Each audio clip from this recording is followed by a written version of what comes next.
अब ध्यान से सुनो, हम लोग कहाँ तक पढ़ लिए थे ना? पाचन पढ़ रहे थे। पाचन में आप लोगों ने क्या देखा था? दांत देखा था। देखो पाचन चालू कहाँ से होता है? हमारे मुंह से। मुंह से ना। पूरा देखो स्ट्रक्चर क्या है? आहार नाल ना, आहार नाल, आहार नाल से चालू होगा। पूरा आहार नाल का स्ट्रक्चर देख लो, हमको क्या क्या पढ़ना है। आहार नाल, ये जो आहार नाल होता है ना, 8 से 10 मीटर लंबा होता है। 8 से 10 मीटर लंबाई है इसकी ना, या 32 फीट लिख लो। फीट में बदलेंगे तो 32 फीट। ठीक, तो या ये कितना लंबा होता है? 8 से 10 ना। इसका शुरुआत कहाँ से होता है? मुख गुहा से एनस यानी गुदा तक, यानी मुख गुहा से, मुख गुहा से कहाँ तक? गुदा द्वार, गुदा द्वार। ठीक, यहाँ तक ठीक है ना? मुख गुहा से गुदा द्वार तक। देखो अब हम यहाँ देख लेंगे कहाँ क्या क्या पढ़ना है। सबसे पहले आपको पढ़ना है, देखो इसमें आहार नाल किसे कहते हैं ये समझ लो। सबसे पहले आएगा मुख, मुख के बाद दांत। मुख में ही है क्या? दांत ना। दांत में है जीभ ना। अब यही पढ़ लेंगे, मुख में ही इतने चीज हैं, ये मुख के अंतर्गत पढ़ना है, तो यहाँ मत लिखो कौन कौन आएगा इसमें आहार नाल में, हम उसको लिख दे रहे हैं। मुख में 2 चीजें आपको क्या क्या पढ़ना है? दांत और जीभ। इसके बाद आपको क्या पढ़ना है? मुख के बाद ग्रसनी, मुख के बाद ग्रसनी, ग्रसनी के बाद ग्रास नाल, ग्रास नाल, ग्रास नाल के बाद आपको पढ़ना है आमाशय यानी पेट, आमाशय ना, स्टमक ना। इसको आइसोफेगस कहेंगे, इसको फेरिंग्स कहेंगे, फेरिंग्स ना। इसको आइसोफेगस, आइसोफेगस। ठीक, इसको आमाशय को कहेंगे स्टमक। ठीक, आमाशय के बाद छोटी आंत, हाँ स्टमच, छोटी आंत, स्टम देख लो वहाँ गलत लिख दिया, स्टोमच, MUCH ना, MACH। ठीक, यहाँ छोटी आंत स्मॉल इंटेस्टाइन, स्मॉल इंटेस्टाइन। ठीक, बड़ी आंत, बड़ी आंत, लार्ज इंटेस्टाइन, लार्ज इंटेस्टाइन। ठीक, और यहाँ मलाशय और फिर गुदा, एनस, गुदा। ठीक, गुदा को कहेंगे एनस। इतना चीज अगर आप पढ़ लेंगे तो आपका पाचन कंप्लीट होगा। ये पढ़ना है, समझ लो। ये इतना चीज, पाचन बहुत लंबा है, इतना पढ़ने पर आपका कंप्लीट होगा क्या? पाचन। सबसे पहले आहार नाल, आहार नाल किसे कहते हैं? यह 8 से 10 मीटर लंबा होता है। इसका मुख गुहा से गुदा द्वार तक, ये मुख गुहा से गुदा। तो आहार नाल पाचन कंप्लीट किसमें होता है? आहार नाल में ही ना। अब मुख गुहा से चालू होता है और कहाँ? गुदा द्वार तक बाहर, माने मल के रूप में बाहर निकल। ये पूरा तो मुख के विषय में जानना है। मुख में क्या क्या है? दांत और जी। मुख को आपको जब पढ़ा रहे थे तो मुख को हमने कहा था बकल कैविटी। इसमें क्या है? दांत। एक टॉपिक हमने देख लिया है, क्या? दांत। देखो जीभ को हम अभी यहाँ थोड़ा सा देखेंगे ना, बाद में जीभ को अलग से देखना है। क्यों? क्योंकि 5 प्रकार की ज्ञानेंद्रियाँ होती हैं। ज्ञानेंद्रिय माने क्या होता है? ज्ञान का अनुभव कराना। जैसे किसी चीज़ का माने यहाँ होने वाली, वातावरण में होने वाली घटनाओं का अध्ययन जो कराती हैं वही कहलाती हैं ज्ञानेंद्रिय। जैसे आँख, कान, नाक, जीभ और त्वचा। आँख हमको ये बताता है कि कैसा है, लाल, पीला, अच्छा, खराब क्या है। ठीक, इससे ये पता चलता है। तो ये ज्ञान किसके ज्ञान का अनुभव करा रहा है? रंगों के ना, देखने का ज्ञान करा रहा है। दूसरा, आँख के बाद कान, कोई गाली दे रहा है कि बड़ाई कर रहा है, और कितना बढ़िया से गाली दे रहा है, या कितना अच्छे से आपका बुराई कर रहा है। जाते नहीं हो आप लोग कभी शादी विवाह में, तो औरतों का चालू हो जाता है गाड़ी, तो वो समझ लो कौन बता रहा है? कान। तो ये भी ज्ञान का अनुभव करा रहा है, ज्ञानेंद्रिय ये भी कहलाएगा। आँख, कान, नाक। नाक आपको भाई ये बताता है कि सुगंधित है कि दुर्गंध है, किसमें सुगंध है कि दुर्गंध, तो ये भी ज्ञानेंद्रिय है। आँख, कान, नाक। जीभ, जीभ आपको ये बताता है कि बासी है कि ताजा, बासी है कि आपको इससे पता चल जाए कि खाई की बाकी नहीं, खाना है कि नहीं। अगर खराब रहेगा तो आप कहेंगे महक गया है ना, कौन पता चल जाएगा? जीभ से ही। जीभ में स्वाद है, स्वाद ग्रंथि। आगे हम लोग बर्ड्स देखेंगे, जीभ को अलग से पढ़ेंगे, यहाँ जितना जरूरत है केवल उतना पढ़ लेंगे। जीभ में देखिए एक चीज़ और है, ये जो आपका जीभ है ये क्या काम करेगा, माने भोजन को इधर उधर घुमाने का काम करेगा बस ना। तो आगे हम लोग देखेंगे इसमें जीभ के विषय में, तो पढ़ लेंगे, ठीक। इसके बाद क्या है, जीभ के बाद एक और है ज्ञानेंद्रिय, आँख, कान, नाक, जीभ और त्वचा। त्वचा आपको अनुभव कराता है कि कोई चीज़ यहाँ जैसे हम रखें तो ये बहुत ठंडा है, ये क्या है, ठंडा। अगर मान लो यहीं तावा होता तो उस पर रखते तो क्या पता चलता, गर्म। तो ये ताप का अनुभव कराता है। बाह्य वातावरण में ये भी है, तो यानी ये 4-5 चीज़ें ऐसी हैं जिसे हम ज्ञानेंद्रिय कहते हैं, इससे हम बाह्य वातावरण का पता करते हैं, ठीक। तो यहाँ हम लोग पढ़ लेंगे। यहाँ जीभ के विषय में थोड़ा समझना है, जब अलग से ज्ञानेंद्रिय पढ़ेंगे तो वहाँ हम पढ़ लेंगे किसके विषय में, जीभ। अगर आप लोग चाहते हैं आँख के विषय में, तो आँख हमने फिजिक्स में पढ़ाया है और वीडियो आपको मिल जाएगा आँख करके ना, आपको मानव नेत्र करके वीडियो मिलेगा, वहाँ देख लेना। एक आपका ज्ञानेंद्रिय कंप्लीट है, कौन, आँख। उसके बाद नाक पढ़ लेंगे हम लोग, जीभ थोड़ा सा आज जीभ देख लेंगे, ठीक। हम लोग पढ़ रहे थे क्या, दांत ना, दांत के विषय में आप यहाँ तक क्लियर हुआ क्या क्या है। देखो आप कैसे आहार नाल में कौन कौन, इसकी लंबाई 8 से 10, लंबाई 8 फीट में पूछ ले तो इसका शुरुआत कहाँ से, अंत कहाँ, गुदा द्वार, अंत कहाँ, तो शुरुआत बोलना चालू करो, मुख, मुख के बाद ग्रसनी, ग्रसनी के बाद ग्रासनाल, ग्रासनाल के बाद आमाशय के बाद छोटी आंत के बाद बड़ी आंत के बाद मलाशय के बाद गुदा, एनस यानी गुदा, ठीक। ये हम लोग पढ़ लेंगे तो क्लियर हो जाएगा। अब हम लोगों ने देखना चालू किया था दांत, और दांत को कंप्लीट भी कर लिया था। आज थोड़ा चीज़ें जो है ज़रूरत उसको भी हम देख ले रहे हैं, जो दांत में हमको चाहिए। देखो क्या क्या आपको और सीखना है। जैसे आपसे पूछेगा स्तनधारी में सबसे अधिक दांत किसके पास होता है, तो स्तनधारी में सबसे अधिक दांत घोड़े और सूअर के पास होता है। किसके पास, घोड़ा और सूअर। आपसे पूछेगा, देखो कई प्रश्न हम आपको बता रहे हैं, दांत का सबसे ऊपरी भाग क्या होता है, इनेमल, किसका बना होता है, कैल्शियम फास्फेट का, किसका, कैल्शियम। तो दांत शरीर का सबसे मजबूत भाग कौन है, इनेमल ना, यही इनेमल होता है। इनेमल के नीचे को हम क्या कहते हैं, डेंटाइन, इनेमल के नीचे को डेंटाइन, इनेमल के नीचे को डेंटाइन कहते हैं, ठीक। तो डेंटिस्ट जो होता है डेंटल, वो किसका अध्ययन करता है, डेंटाइन का। ये हमने देख लिया था, ठीक। अब दांत के विषय में हमने सीखना चालू किया था, तो ये देखा था कि ये मान लो नीचे ये है, कितने दांत, 4, ये 4 हैं, एक यहाँ निकला हुआ है ऐसे, ये ठीक। फिर यहाँ से देखो इस तरीके से 1 2, ठीक। इसके बाद ये 1 ना 2 और यहाँ 3, यहाँ इस तरफ देखो,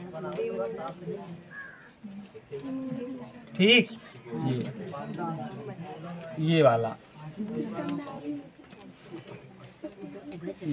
ठीक, देखो ये बना दिए। दांत का हम एक भाग बनाए हैं, या तो ऊपर का या तो नीचे का।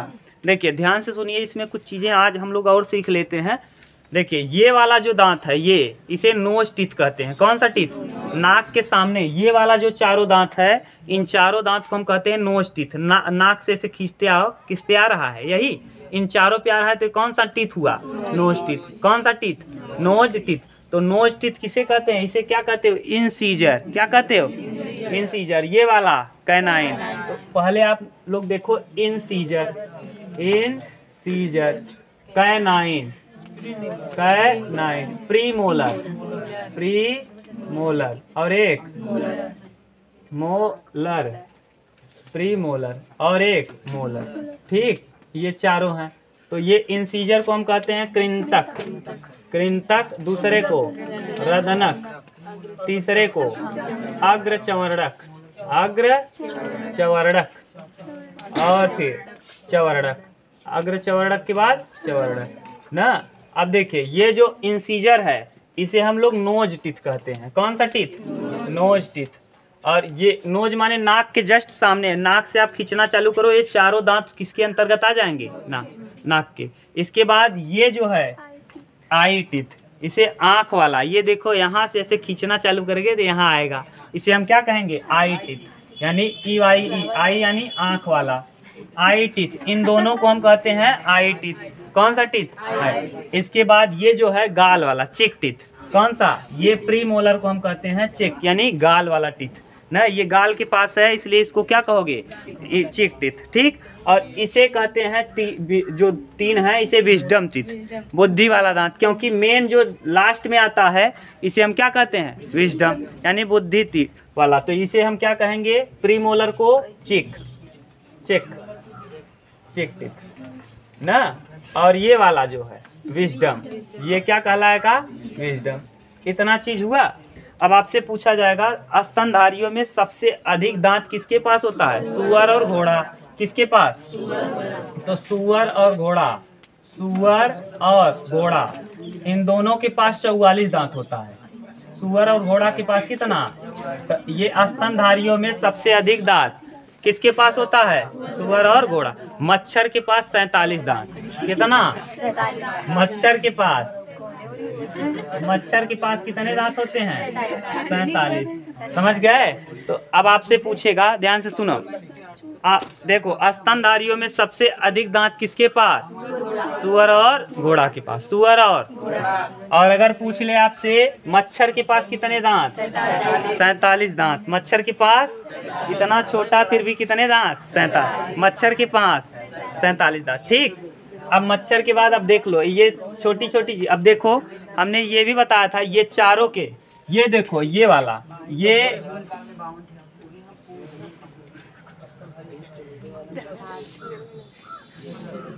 किसके दांत हैं?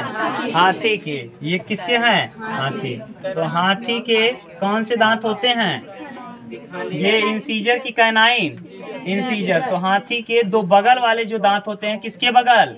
कैनाइन के। कैनाइन के बगल वाले दांत ही कहाँ निकल आते हैं? बाहर। तो ये दिखाने वाले दांत हैं, और ये जो 2 दांत हैं ये क्या हैं? खाने वाले। तो दिखाने के दांत अलग, खाने के दांत। बाहर कौन निकला है? इंसीजर। बाहर कौन निकला है?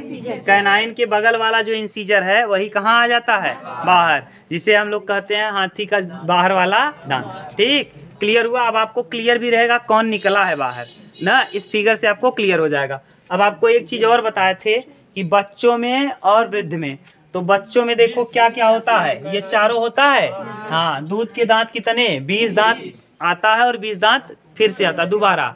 तो 20 माने 20 दांत को हम कहते हैं दूध का दांत। पूरे जीवन काल में 52 दांत आते हैं। 20 दांत ऐसे होते हैं जो एक बार टूटता है फिर दोबारा आता है। तो 20 एक बार आया टूट गया, तो 20 आया 20 टूटा, तो यानी 40 हो गया। और 12 दांत जो जीवन काल में एक बार, तो कितने दांत? 52। कितने? 52। तो पूरे जीवन काल में कितने दांत होते हैं? 52। ठीक ना। ये विजडम टिथ जो है ये केवल कितनी बार आता है? एक बार। ये 24 वर्ष की उम्र में आता है। कितने? ये जरूरी नहीं है कि 24 में ही आए, ये किसी किसी को और पहले भी आने लगता है। तो आने पर ये दर्द बहुत तेज होता है। ठीक। दर्द होता है, बुखार हो जाता है। छोटे बच्चों में देखो जब दांत आना चालू होता है वहाँ दांत निकाल लेता है हम बेवकूफ़। जब दांत आना छोटे बच्चों में भी चालू होता है तो वो बीमार होने लगते हैं, क्योंकि आपको पता है शरीर का सबसे कठोर भाग कौन है? जबड़ा। अब जबड़े को तोड़कर अगर कोई चीज़ निकल रहा है तो क्या होगा? दर्द होगा। और उस दर्द का सहन करने के लिए आपके पास छोटे बच्चों के पास कुछ है नहीं, तो इसीलिए उनमें क्या हो जाएगा? बुखार आना चालू हो जाएगा।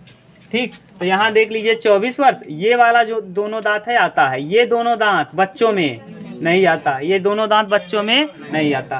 तो यानी कौन नहीं आता? Pre molar. और इधर वाला कौन? एक लास्ट वाला मोलर, यानी विजडम टीथ। तो अब बताओ अगर हम लिखना चाहें बच्चों का तो एक तरफ का लिखेंगे, एक तरफ का उसमें कितने गुणा कर दें? 2 का। तो एक तरफ देखिए ये हम भाग काट के अलग कर दे रहे हैं। बताओ बच्चों में अब बच्चों में पहले कैसे लिखेंगे बताओ? Incisor canine, premolar, molar. ठीक, नीचे इंसीजर, कैनाइन, प्रीमोलर, मोलर। ये बटे में क्यों लिखे हैं? क्योंकि ऊपर नीचे दोनों का दिखाना है।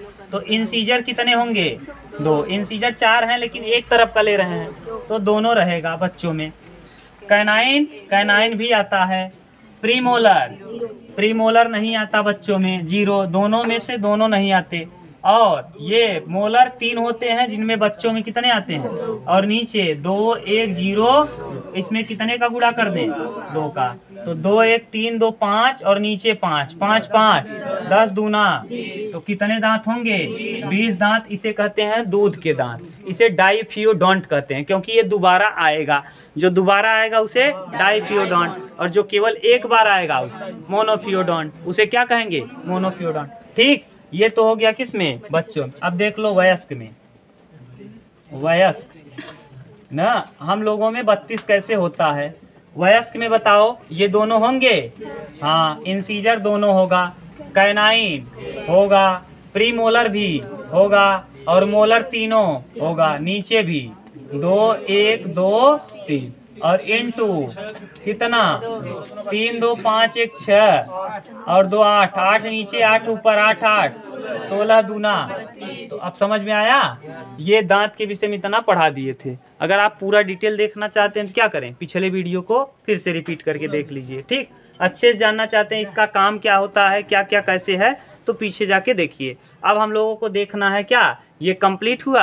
अब हम लोगों को देखना है जीव। किसके विषय में? जीव। इतना अगर आपको दिक्कत नहीं हो तो उतार लो थोड़ा बहुत, तब बताना चालू करेंगे। अब ध्यान से सुनो, ये मगरमच्छ वाला भी जान लो आप कि मगरमच्छ में कुल कितने दांत, लेकिन यह स्तनधारी नहीं। अपने जीवन काल में कितनी बार दांत बदलेगा? 50 बार। यह अपने जीवन काल में 50 बार दांत को बदलता है ना। इसमें कितने दांत होते हैं मगरमच्छ? 80। मगरमच्छ में 80। हमने एक चीज और इसके पहले कहा कि घोड़ा और किसमें? सुअर में। तो ये आप जानते रहो, ये दोनों स्तनधारी हैं और मगरमच्छ स्तनधारी नहीं। तो वहाँ दोनों का आप समझते रहिए, नहीं तो आप समझेंगे कि इसमें 44 तो कम ही है। हम कहे हैं कि स्तनधारी में सबसे अधिक दांत किसके पास होता है? सुअर और अगर स्तनधारी न लगाए तब ऐसी स्थिति में मगरमच्छ के पास किसके? कितना? 80। कितना दांत? 80। अब आप जान लो एक चीज और, कहावत आप सुनते होंगे कि किसका आंसू? मगरमच्छ का आंसू। यानी आप उनको अंदर से दुख नहीं है, केवल बाहर से दिखावटी। यही मगरमच्छ जो होता है ना, जब ये किसी शिकार को पाता है तो इतना अच्छे से खाता है, जब ये खाने लगता है ना तो खाते समय इसके आंख से क्या निकलने लगता है? आंसू। ये मजे में इसके आंसू निकलता है, ये नहीं कि इसके दुख है। जब इसको अच्छा कोई मांस मिलेगा तो ऐसी स्थिति में इसको इतना अच्छा लगेगा कि इसकी आंख से क्या निकलना चालू? आंसू। यानी मगरमच्छ को अच्छा लग रहा है कि खराब? अच्छा, एकदम अच्छा मांस मिल गया है, इसीलिए ये क्या करेगा? अच्छे से जब खाएगा तो इसको क्या मिलेगा? आनंद। तो यही इसीलिए कहा जाता है कि आई हन का करे? मगरमच्छ का आंसू। यानी वो अंदर से खुश हैं और बाहर से दिखावटी रो रहे हैं, इसीलिए कहा जाता है कि मगरमच्छ का आंसू मत बहाइए। समझ गए? और आस्तीन का सांप फिर बताएंगे कभी, ये सब धीरे धीरे बताते रहेंगे आपको। ये अब हम लोगों को देखना है जीव। क्या? जीव। क्योंकि मुख के बाद अब पाचन है। देखो, पाचन मुख से शुरुआत हुआ। मुख में आपने दांत क्या किया? छोटे छोटे। अब पाचन को आपको बताए थे, जटिल अघुलनशील कार्बनिक पदार्थों को सरल घुलनशील कार्बनिक पदार्थ में बदलना पाचन कहलाता है। जटिल अघुलनशील खाद्य पदार्थों को सरल घुलनशील खाद्य पदार्थ में बदलना क्या कहलाता है? पाचन। पाचन का शुरुआत कहाँ से होता है? मुख से। मुख में हमने पहला देख लिया क्या? दांत। अब दांत के बाद हम लोगों को देखना है जीव। जीव पाचन में कुछ काम नहीं करता, लेकिन जीव जो भोजन है इसको एक घुमाने फिराने का और इसको लुगदी बनाने का काम करता है, जिससे इसमें अच्छे से क्या मिल जाए? लार। क्या मिल जाए? लार। तो देखो, अब हम लोगों को क्या देखना है? जीव। जीव। जीव देखिए, जीव के विषय में इसे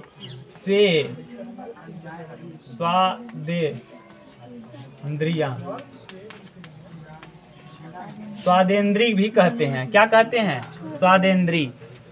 इंद्री से क्यों कह रहे हैं बता दिए आपको, क्योंकि ये स्वाद का अनुभव कराता है ना। और एक चीज़ और आप लोग देखते होंगे कि इसमें जो ये जीभ है, अगर जीभ में ज़्यादा स्वादिष्ट खाना कब लगेगा? जब गर्म खाना हो। क्या हो? खाना गर्म हो। तो वो टॉपिक है फिजिक्स का। जब फिजिक्स आप लोग 11 में पढ़ोगे तो वहाँ देखोगे। ठीक, स्वादेंद्री, इसे जीभ भी कहते हैं, इसे स्वादेंद्री। यह कैसा होता है? यह जीभ में, जीभ जो है लंबा चपटा मांसल लचीला संरचना होती है। जीभ जो है ये लंबी चपटी न मांसल संरचना, लचीली संरचना होती है।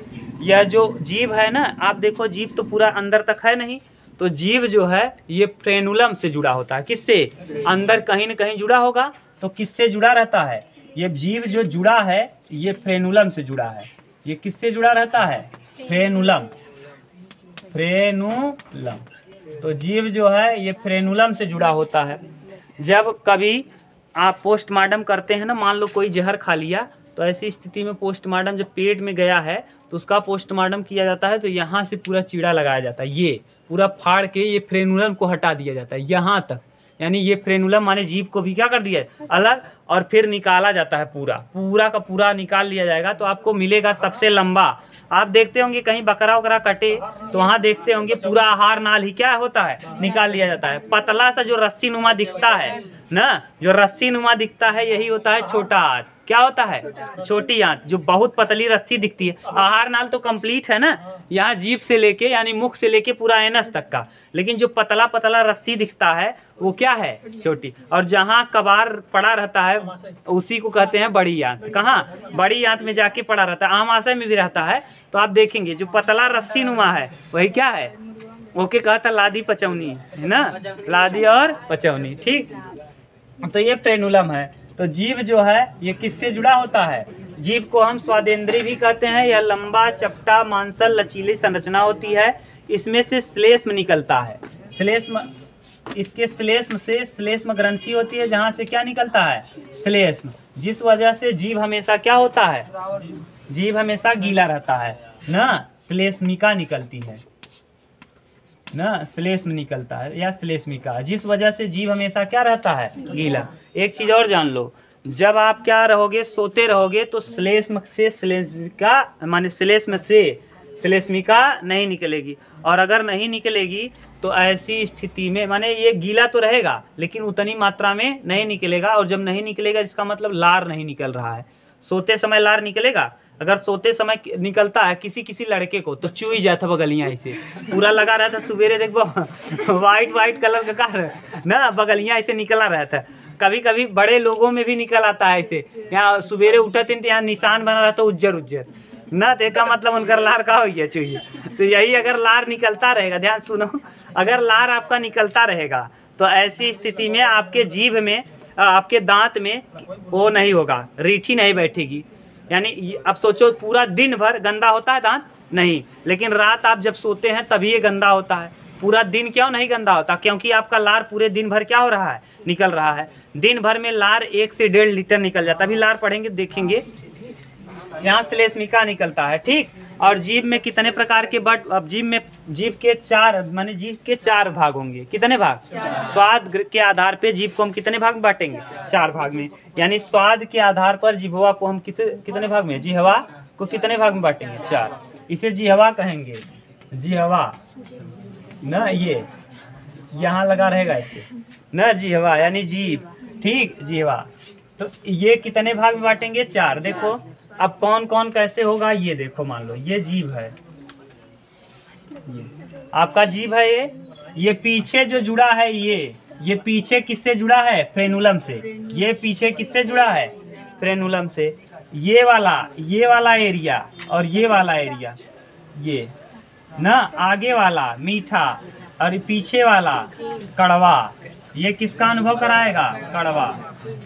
बिटर, कड़वा माने बिटर, कड़वे का अध्ययन कराता है। यानी दवाई जब खाता है, याद कर दवाइया सबसे खराब यही लागत है अंदरवा ना, तो सबसे खराब कहाँ लगेगा? एकदम अंदर की तरफ, एकदम पीछे। और इसके बाद आगे चाटा था, चीनी उनी चाटा गया, ऐसे निकाल चाट लेता है। तो कहाँ से? चूरन। ये सब कहाँ से? आगे से। तो मीठा का अनुभव, मीठा कहाँ से होगा? आगे। यही है स्वीट। कहाँ से? स्वीट। समझ गए? और ये बगल दांत कोट हो जाता है, यानी शोर यानी खट्टा। कहाँ से? खट्टा। खट्टी नहीं, खट्टा ना, ये भी है क्या? खट्टा। तो खट्टा का अनुभव बगल बगल से, इसीलिए दांत में क्या होता है? दांत कोट हो जाता है। और बीच में यहाँ थोड़ी सी जगह पे नो टेस्ट जोन, यहाँ क्या है? No taste zone. यहाँ किसी भी स्वाद का अनुभव नहीं दिया, नहीं है आपके यहाँ, लेकिन आप जानते रहो यहाँ पीछे कड़वा, बगल बगल खट्टा, आगे मीठा, और यहाँ इतना दूर तक नमकीन। कैसा? नमकीन। और बीच में, एकदम बीच में, यहाँ देखो थोड़ा सा हम शिफ्ट करके बना दे रहे हैं, यहाँ इस जगह पे, इतने जगह पे आपको किसी चीज का अनुभव नहीं, लेकिन यहाँ से जहाँ मीठे के जस्ट पीछे, मीठे के जस्ट पीछे, यहाँ किसका अनुभव होगा? नमकीन का। किसका? नमकीन। यानी नमकीन का अनुभव कहाँ होगा? यहाँ। ठीक। इसमें बहुत सारी चीजें हैं जीभ में पढ़ना, अभी जीभ टॉपिक नहीं है, ये जीभ की जरूरत हमको यहाँ था। क्यों? क्योंकि ये आपको पता करना है कि जीभ जो है, भोजन जो आपने रोटी को कुचला है, तो रोटी जब आप लिए मुंह में, तो मान लो चबाने का काम कौन करेगा? प्रीमोलर। तो उसके पास ले जाने का काम कौन करेगा? जीभ। उसमें लार को मिलाने का काम कौन करेगा? जीभ। बोलने का काम कौन करेगा? जीभ। तो इतना, माने जीभ का कार्य अगर पूछ ले तो 4 कार्य, मुख्य रूप से 4। ये स्वाद को बताएगा, बोलने का काम करेगा, लार को मिलाने में काम आएगा, उलट पलट के लार मिलाई दे ना, जवन खाना खाया हो कि उल्टत पलटत रहे हो, मन का मिल गया है? लार। और अगला काम ये क्या करेगा? बोलने का काम किए, स्वाद का काम हुआ, लार निकाला ना, लार को मिलाने का, और इसको यानी भोजन को यहाँ से उठा के पीछे तक पहुँचाना। और कभी आपके कुछ धस गया तो उसको टच करके क्या कर दोगे? हटा दो। टच करके उसको बार बार टच करके निकाल भी देता है जीभ, है कि नहीं? तो ये है जीभ के विषय में। अब जीभ के बाद हम लोगों को पढ़ना है लार। क्या पढ़ना है? आप समझ लो कैसे कैसे अभी मुंह पूरा पढ़ लो, तो फिर हम लोग पढ़ेंगे ग्रसनी, फिर पढ़ेंगे ग्रास, नाल, तब पढ़ेंगे आमाशय। एक एक धीरे धीरे करके पढ़ना है, जो हमने लिखा है उसी तरीके से उतारो इसको। तब हम लोग देखते हैं क्या? लार ग्रंथि।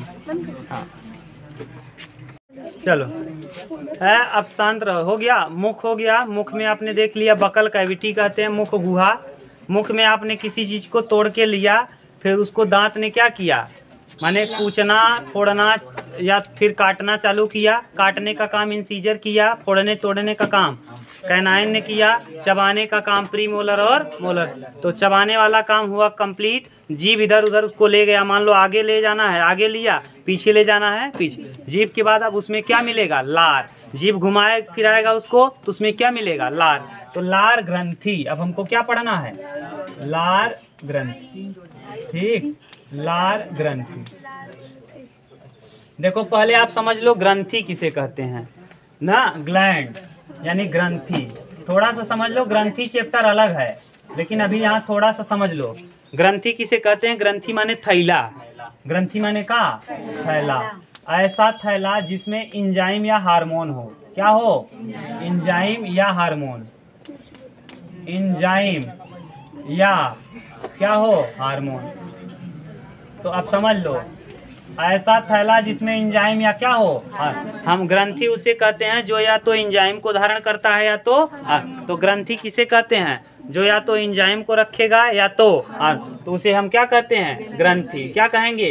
अंग्रेजी में ग्लैंड। अंग्रेजी में ग्लैंड। तो ग्रंथि या तो एंजाइम को धारण करेगा या तो एंजाइम किस नहीं। एंजाइम किसे कहते हैं? ध्यान से सुनो। एंजाइम जो ब्लड से कनेक्टेड नहीं रहेगा, जैसे लाइसोजाइम एंजाइम निकले आंसू से ना, या फिर मुंह में भी लाइसोजाइम निकले, तो ये सब लाइसोजाइम कीटाणुओं को क्या करेगा? अभी हम लोग देखेंगे। तो यानी जो एंजाइम जो ब्लड से कनेक्टेड नहीं है, आंसू जब निकला था तो क्या करे? संगे लहू बन के खूनो निकला था का? वो तो गाना हवे, लहू बन के आंसू बरसने लगा, अलग चीज हुई है ना, लेकिन क्या निकलता है? नहीं। तो इसका मतलब आंसू क्या है? एंजाइम है। थूकत है तो थूके में खून फेंक देता का 3-4 किलो? नहीं, तो थूक में भी नहीं निकलता। इसका मतलब एंजाइम है। लार माने थूक जो है, ये भी पसीना, पसीना से खून निकलत रहता का नहीं, इसका मतलब ये भी क्या है, एंजाइम है। हार्मोन क्या है, जो हार्मोन जो ब्लड से कनेक्टेड रहेगा, जो आपको डायरेक्ट एक्टिव करेगा, उसे हम कहते हैं हार्मोन, यानी वो नसों में बहेगा। तो ये कहाँ बहेगा, नस में। और ये कहाँ बहेगा, ये नस में नहीं बहेगा, नस में नहीं, और नसों में बहेगा, ये नस में नहीं। ये किससे कनेक्ट नहीं होगा, ब्लड से, ये ब्लड से कनेक्टेड नहीं होगा, और ये ब्लड से कनेक्टेड होगा। आप समझ गए। अब आपको इतना तो समझ में आ गया होगा कि ग्रंथि किसे कहते हैं। आगे हम लोग ग्रंथि के विषय में ठीक से पढ़ेंगे, सबसे बड़ी ग्रंथि, सबसे छोटी ग्रंथि, ग्रंथि का काम क्या है, वहाँ ठीक से डिटेल में देख लेंगे। ठीक, तो अभी यहाँ जरूरत थी इसलिए हमने देख लिया। लार ग्रंथियों की संख्या है 3 जोड़ी, 3 जोड़ी, कितने, 3।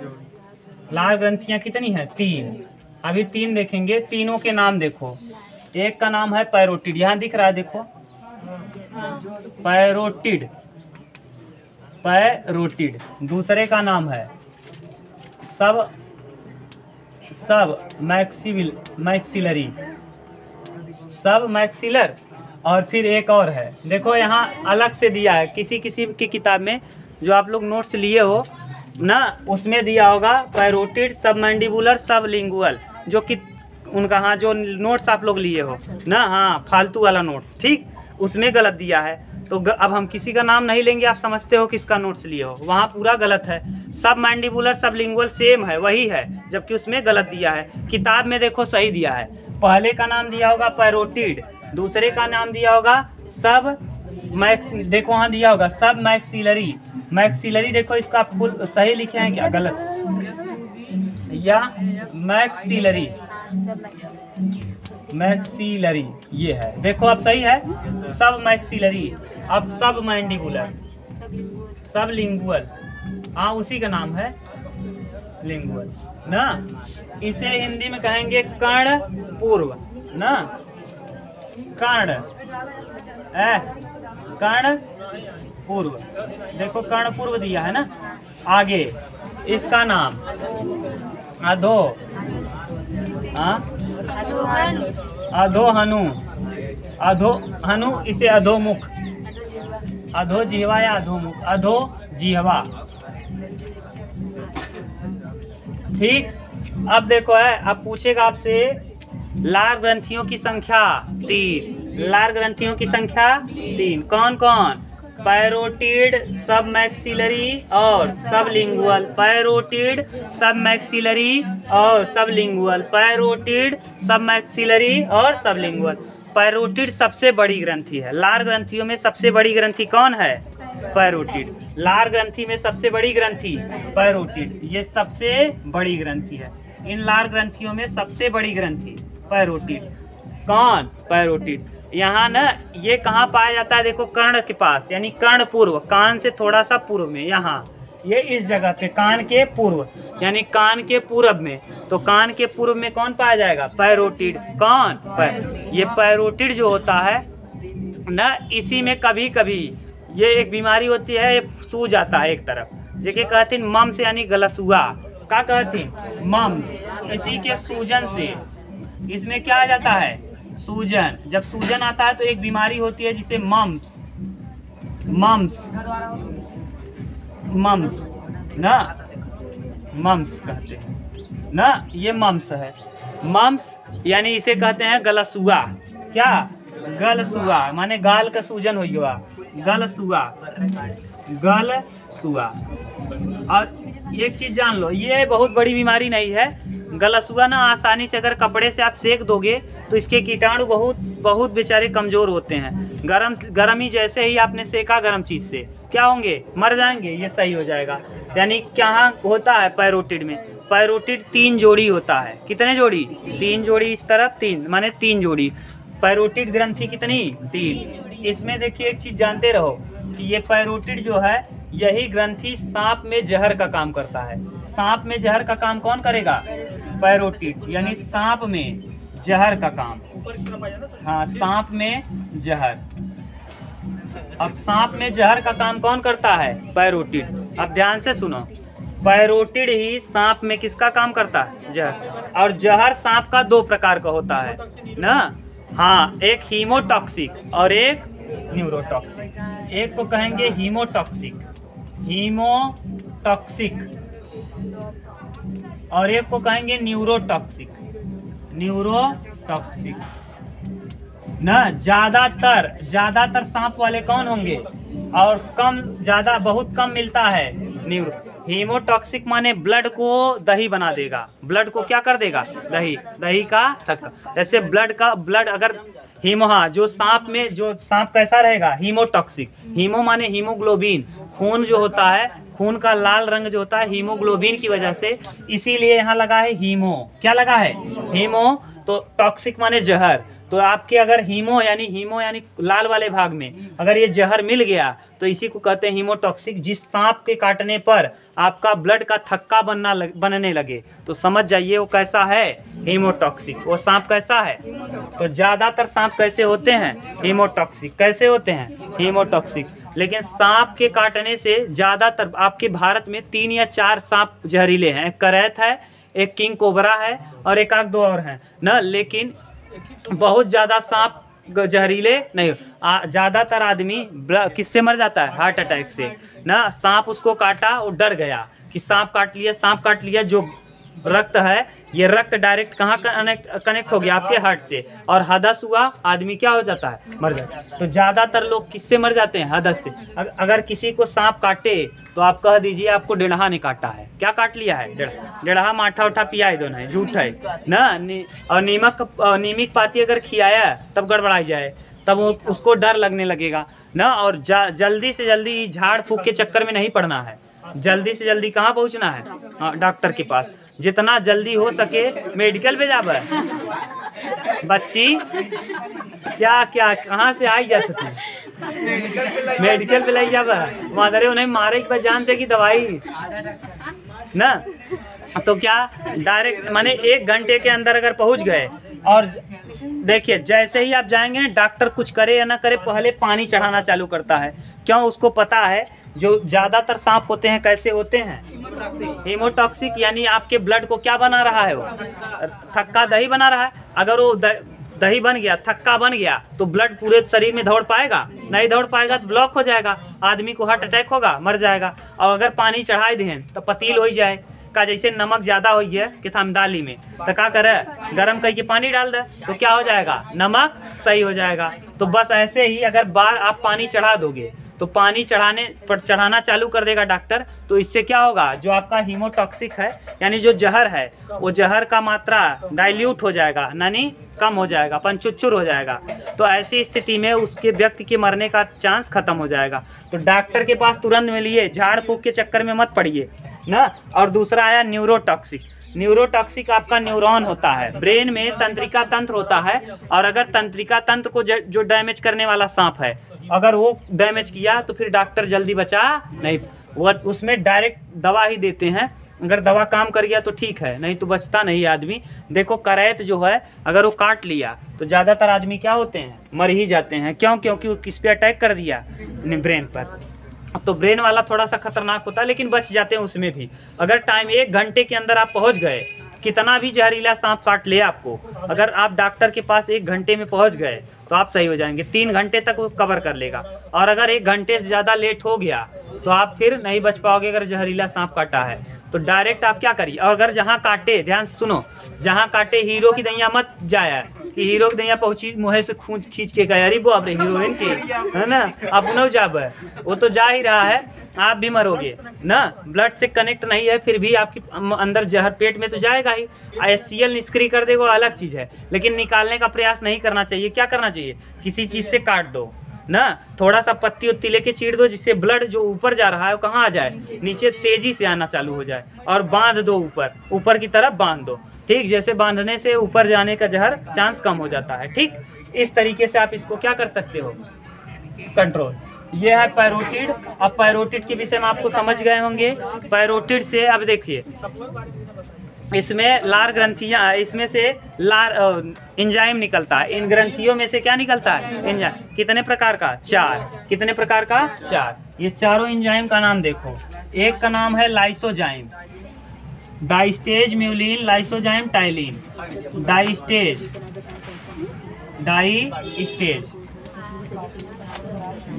ना, और टाइलिन, टाइलिन, म्यूलिन, म्यूलिन, और अगला यहाँ अब नीचे नहीं दिखेगा, यहाँ ये तीनों दिख रहा है ना, चलो ये हाँ नीचे नहीं लिखेंगे, यहाँ तक दिख रहा है ना, ये भी दिख रहा है म्यूलिन, चलो म्यूलिन नहीं दिख रहा है, यहाँ लिख दे रहे हैं। दो टाइलिन और डाइस्टेज दिख रहा है ना, यहाँ लिख लो म्यूलिन, क्या म्यूलिन, और एक और डाइस्टेज, डाइस्टेज तो लिखे है ना, टाइलिन, डाइस्टेज, म्यूलिन और लाइसोजाइम। कौन? Lysozyme, lysozyme. अब ध्यान से सुनो सबके विषय में, सबका कार्य ना। देखिए ये जो टाइलिन और डाइस्टेज है, ये चोकर यानी मंड का पाचन करता है, चोकर यानी मंड। अब चोकर या मंड किसे कहते हैं, ध्यान से सुनो। जो आप लोग भूसी चालते हो ना, गेहूं जैसे पिसान बना आप पिसा के लाए, आपने जो चाला है, चाला हुआ भाग ही क्या है, मंड या चोकर। देखो उसी में सबसे ज्यादा पौष्टिक चीज है, इसीलिए पशुओं को अगर आप देते हैं तो पशु देखिए मोटे हो जाते हैं। आजकल तो नया फैशन आया है दलिया, क्या है दलिया। दलिया में क्या कर रहे हो, जो मंड और चोकर आप क्या कर रहे थे, पिसान में आप झाड़ के निकाल दे रहे थे, वही मंड और चोकर आप क्या कर रहे हो, खा जा रहे हो। इसीलिए दलिया लोग खा रहे हैं ना, शहर के लोग दलिया ज़्यादा खा रहे हैं, जिससे स्वस्थ भी रह रहे हैं। क्यों?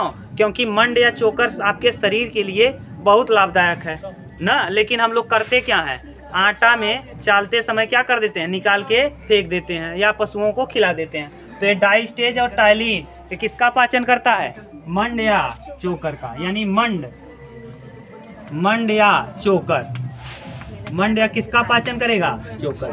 ठीक। म्यूलिन जो है भोजन को चिपचिपा बनाता है, भोजन को क्या कर देगा, चिपचिपा, चिपचिपा। अब इसमें भी समझो, अगर भोजन चिपचिपा नहीं होगा तो आपको अटक जाएगा, फिर आपको खांसी आए, फिर पानी लेके ठेलबा। कभी कभी आप देखो, आप कभी कभी देखो रोटी के साथ सब्जी कम हो, सब्जी क्या हो, कम हो, और रोटी थोड़ा ज़्यादा हो और लपेट के खा लो, तो खाते समय लार तो कम कम अच्छे से मिल नहीं पाता, फिर आपको अटकने लगता है, तो पानी लेके ढकेलत है तब जाता है। या फिर आप क्या खाओ, चावल, तो चावल में देखो ज़्यादा लार मिल नहीं पाया, यानी म्यूलिन ज़्यादा मिल नहीं पाया, इसीलिए चावल ज़्यादातर लोगों को क्या होता है, अटकता है ना। इसको भी हम आगे देखेंगे, समझेंगे जब ग्रसनी पढ़ेंगे। आगे लाइसोजाइम कीटाणुओं को मारता है, किसको, कीटाणु को। कीटाणु को मारने का काम कौन करेगा, कीटाणु, कीटाणुओं को मारने का काम लाइसोजाइम। देखिए भगवान को पता था कि आदमी क्या है, भगवान गरीब को देख करके बनाया है। देखो कोई गरीब आदमी है, जैसे मान लो कोई यहाँ काम कर रहा है, किसका, मान लो ईंट जोड़ने का, एक लेबर है बेचारा। अब अगर लेबर है तो पहले मिट्टी की जोड़ैया होती थी, और किसका, सीमेंट का, आज भी सीमेंट का। अब जो लेबर है बेचारा क्या किया, खोदा जल्दी जल्दी, उसके हाथ में क्या लगा है, मिट्टी को सारा लगा है, और इसमें कीटाणु भी हैं। अब जो अमीर हैं उनके लिए तो कोई दिक्कत नहीं हो, तो डिटॉल से धो लिए। अब जो गरीब है वो हाथ में धोया और तुरंत क्या चालू कर दिया, खाना। तो ऐसी स्थिति में बेचारा बीमार हो जाता, तो भगवान ने उसको सोच के बनाया कि क्या बना दो, लाइसोजाइम। अगर मान लो खा भी रहा है, कोई कीटाणु जा भी रहा है, तो लाइसोजाइम उसको क्या कर देगा, मार देगा। लाइसोजाइम क्या कर देगा, मार देगा। और देखो आप लोग देखते होंगे जो गरीब बेचारे हैं वो क्या करते हैं, सुरती को मल के खाते हैं। अब उधर गारा दे रहे हैं, हाथ नहीं धोए, सुरती रख लिए, उसको क्या किए, मोड़ के बना लिए, ठोक ठाक के डाल दिए, है कि नहीं। इसका मतलब गड़बड़ हो जाएगा। तो भगवान ने जानबूझ कर दिया है कौन, लाइसोजाइम। दूसरी बात देखो, लार की मात्रा ज़्यादा किस में होगी, बच्चों में। अब भगवान को पता है कि जो बच्चे पैर के बल चलना चालू करते हैं, घुटने के बल, आप भी चले होंगे, जब घुटने के बल आप चलना चालू करते हैं तो चाहे जो जमीन पे मिले सबको आप पहले क्या करेंगे, खाएंगे, सबको आपको तुरंत खाना चालू करेंगे। अगर खा लेंगे और मिट्टी में कोई कीटाणु हो तो आपको नुकसान कर देगा। अब छोटे बच्चे को पता नहीं है, कुछ भी पाएगा वो क्या कर लेगा, खा लेगा। तो ऐसी स्थिति में अब लड़का बीमार हो सकता है। तो ये क्या करेगा, लाइसोजाइम, जो कीटाणु गया है उसको क्या कर देगा, मार देगा। अगर मान लो कोनो कीटाणु बहुत बढ़िया रहे, तो आपके पेट में HCl है, पेट के कार्डियक भाग में, जहां आमाशय हम पढ़ेंगे तो वहाँ कार्डियक में HCl है। जौन कीटाणु बच के गया रहा, सोचे सो पार कर गए, चलो अब अटैक करो, तो वहाँ क्या आपके आमाशय में जाते ही आमाशय उसको क्या कर देगा, मार। आमाशय में है HCl और HCl उसको आमाशय के कार्डियक भाग में, उसे कार्डियक क्यों कहते हैं, क्योंकि हृदय का जो अध्ययन होता है कार्डियोलॉजी कहलाता है। हृदय का अध्ययन कार्डियोलॉजी, और आमाशय का जो पहला भाग है कार्डियक वो हृदय के जस्ट बगल में है, इसीलिए इसको कहते हैं कार्डियक। पहले भाग को क्या कहेंगे, कल देखेंगे तो समझ में आएगा। ये है कीटाणु को क्या कर दिया, अब आपको समझ में आया भगवान ने लाइसोजाइम क्यों दिया, कि आदमी अगर छोटा बच्चा है बेचारा, इसीलिए देखो छोटे बच्चों को लार ज्यादा निकलता है ना। भगवान को पता है छोटा बच्चा जब पैर के बल चल रहा है, उठने के बल, तो कुछ भी उठा के खा सकता है, तो ऐसी स्थिति में उसमें लार ज्यादा निकले, है कि नहीं। ये था आपका क्या, लार ग्रंथि। इसको उतारो, थोड़ा बहुत और बचा हो तो उसको भी बता देंगे, उतारो तब। अब हो गया कंप्लीट, ये आपका लार ग्रंथि कंप्लीट हो गया। इसके विषय में, पैरोटिड के विषय में कंप्लीट बता दिए। अधोहनु जो है ये निचले जबड़े का पश्च भाग है, निचले जबड़े का नीचे वाला जो जबड़ा है इसके पीछे, नीचे जबड़े की कहाँ पीछे वाला भाग कौन है, अधोहनु। और अधोजिह्वा जो है वो जीभ के कहाँ है, नीचे। ये जीभ को पलटोगे तो जीभ के नीचे की तरफ कौन है, अधोजिह्वा, और इसी से निकलता है लाइसोजाइम, जो का क्या होता है, कीटाणुओं को मार देता है। ठीक, ये हुआ आपका कंप्लीट। अब हम लोग कल पढ़ेंगे ग्रसनी, ग्रासनाल और आमाशय। ठीक।